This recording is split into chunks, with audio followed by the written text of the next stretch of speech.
pro-government forces will be respected. Richard Galpin, BBC News.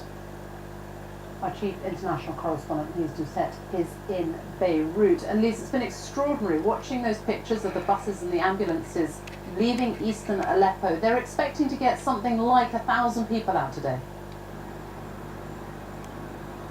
It's an extraordinary moment, not just for Syria, but for so many around the world whose minds have been concentrated on a truly historic moment. There it is, live on Syrian state television, the columns of green government buses, which the rebel fighters have come to associate with their defeat, are pulling out of what's left of their embattled, besieged enclave in East Aleppo, pulling out to go to an opposition stronghold in northwestern Syria to fight another day.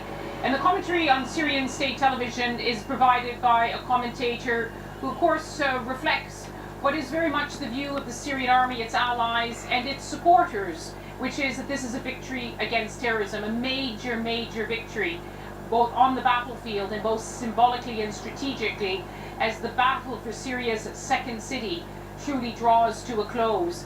But it is also a very sad moment, sad, I think, for all of Syria and beyond, because ambulances are also pulling out this morning, taking out the very ill, the very injured, people who've been desperately waiting to get out for months, and only today, when it's all over, can they begin to get the care that they truly deserve, that any humans would deserve.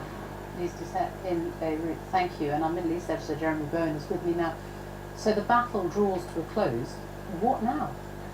Yeah, if there's any kind of the occasional shooting or shelling going on, it's really the death throes of the battle. Well, first of all, for the people who've, not just in this convoy, but those who've already left on foot, however grim it was, at least they were in their homes. Now they join that, what, more than half the pre-war Syrian population that have lost their homes, being displaced or ultimately made refugees by the war. And that means losing, family links, jobs, homes, education. Of course, a lot of them haven't had that anyway for a while, but often it gets worse when you have to move. In terms of the war itself, the war isn't over, the war goes on. Rebels still hold some quite considerable swathes of territory. There are also the jihadists of Islamic State. But what we have now is probably an emboldened regime,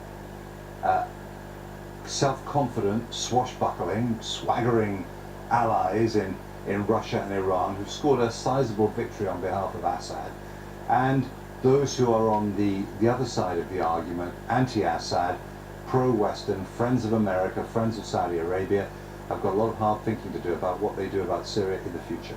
Jeremy Bowen, our Middle East editor, thank you.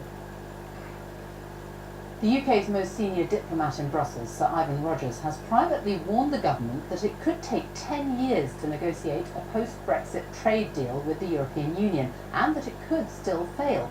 But Downing Street is playing down his claims. European leaders are gathering in Brussels this lunchtime for the final EU summit this year. Theresa May is there, but only for part of the talks, as she has to leave this afternoon to allow the other leaders to discuss their strategy for Brexit over dinner. Our Brussels correspondent Damien Grammaticus reports.